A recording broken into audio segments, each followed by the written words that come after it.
Friends, फिर से एक बहुत ही अच्छा गवर्नमेंट वैकेंसी मैं आपके सामने लेके आया हूँ।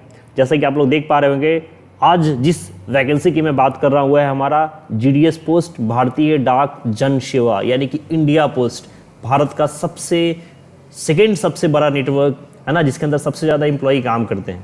ठीक है, और इसमें फिर से देखिए यहाँ पे दिख रहे होंगे जीडीएस ऑनलाइन ग्रेजुएट न्यू के अंदर एक ये एक्चुअली बहाली आई थी 2024 में, बट वापस इसका डेट एक्सटेंड करके 2025 में कर दिया गया है और हर राज्यों के लिए वैकेंसी आई है। ऑलमोस्ट सारे राज्य इसमें शामिल है, सारे स्टेट शामिल है। तो चलिए सबसे पहले मैं आपको दिखाता हूँ ऑफिशियल नोटिफिकेशंस कि इस बहाली की प्रक्रिया क्या है, क्या क्या इसमें क्वालिफिकेशंस है, एलिजिबिलिटी है। हम हर एक चीज़ को बारीकी से कवर करेंगे।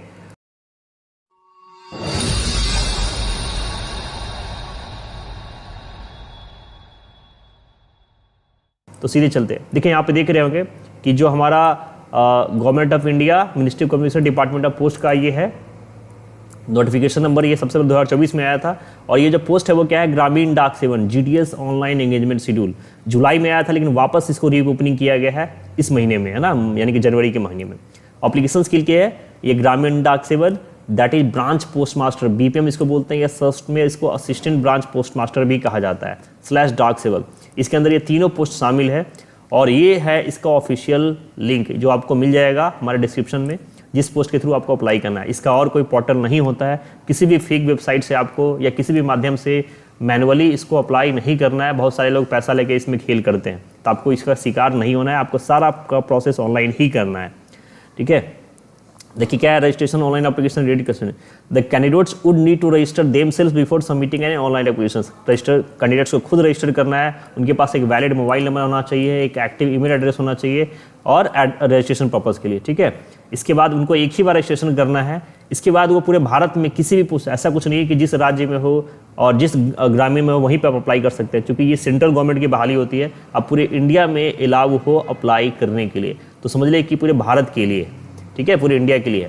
यहाँ पे देखिए, अगर मैं बात करूँ इसमें सर्विस कंडीशंस और ब्रीफ जॉब प्रोफाइल के बारे में, तो क्या है, applicants must clearly understand that GDS are not regular employees of the department and their elements allowance other alignments. यानी कि देखिए ये सेंट्रल गवर्नमेंट की डायरेक्ट बहाली नहीं होती है, बट ये डाक सेवक की तरह होती है। ये गवर्नमेंट क्या है, गवर्नमेंट और डिपार्टमेंट बाय पोस्ट ग्रामीण डेक समझ कन्वर्ट।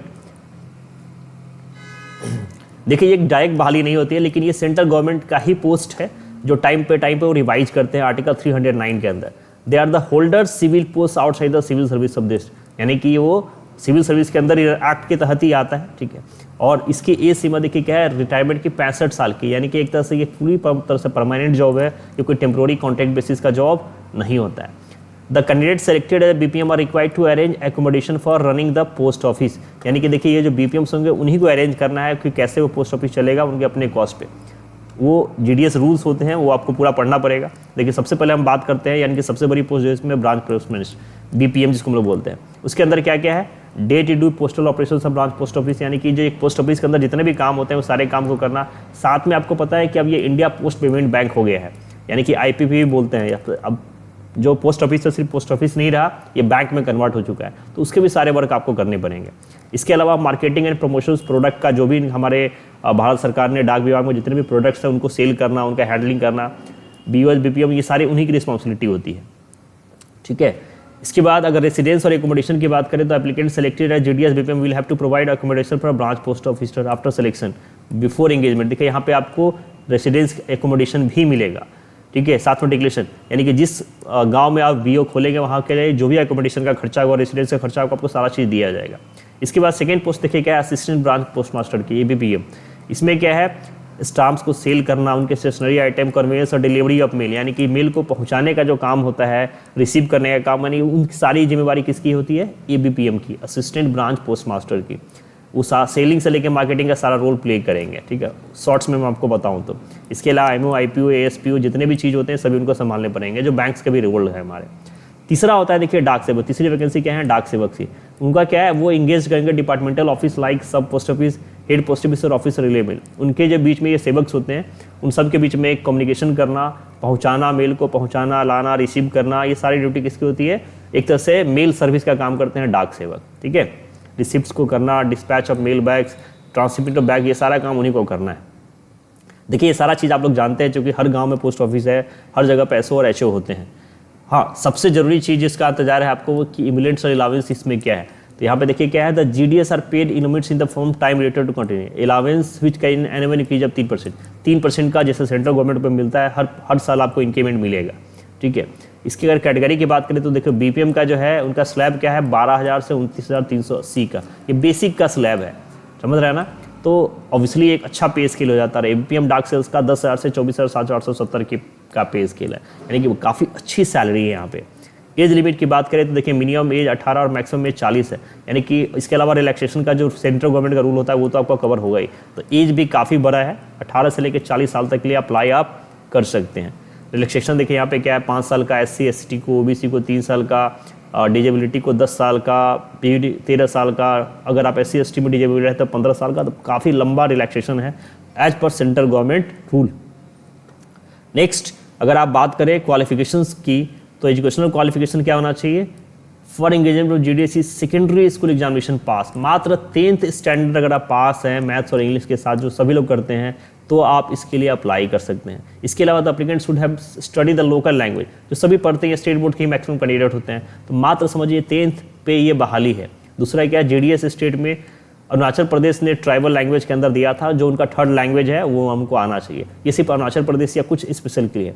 अदर क्वालिफिकेशन में नॉलेज, अब कंप्यूटर सबको आता है, साइकिलिंग चलाना सबको आता है, लेवल 1। तो यानी कि समझिए सिर्फ 10th और 12th वालों के लिए बहाली आई हुई। आराम से सबसे कम क्वालिफिकेशन पे आप इसके लिए अप्लाई कर सकते हैं। ठीक है, रिजर्वेशंस का रूल आप देख लीजिएगा, फॉर्मेट ऑफ सर्टिफिकेट्स, ये सारी चीज़ें तो बेसिक चीज़ें हैं। तो आई होप आप लोग को सारा चीज़ समझ में आएगा। लास्ट में आपको बता दूं हाउ टू अप्लाई। तो एप्लीकेशंस क्या है, आपको ऑनलाइन मोड में सिर्फ डालना है, मैंने पहले भी बताया है, किसी भी और मोड में आपको अप्लाई नहीं करना है। सिलेक्शन क्राइटेरिया समझ लीजिए, the applicants will be shortlist for engagement on the basis of system generated merit list. आप जितने भी लोग अप्लाई करेंगे उनके मार्क्स के बेसिस पे एक मेरिट लिस्ट बनाया जाएगा, उसके आधार पर आपको शॉर्ट लिस्ट किया जाएगा। ऑब्वियसली उनके वेबसाइट्स पर आता है सारा कि 10th स्टैंडर्ड के आधार, अगर आप उसके आगे बोर्ड्स में आप पास किए तो आपको 4 डेसिमल का पॉइंट्स मिलेगा। For applicants where secondary school examination of 10th standard marks sheet contains the marks mentioned in each subject or marks grade point, both are total marks taking into account.